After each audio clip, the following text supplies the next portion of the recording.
Hello mga keepers, for today's video, pakita ko sa inyo ating mga muli dito.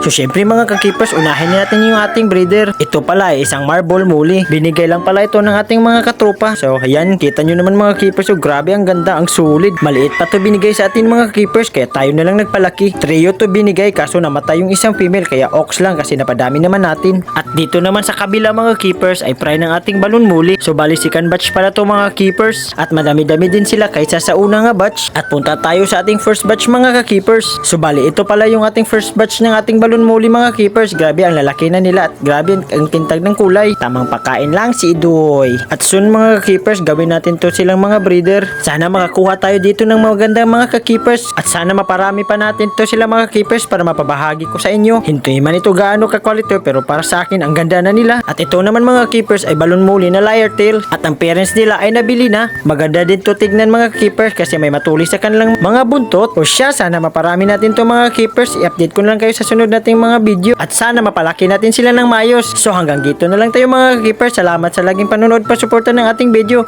Bye! Happy fish keeping!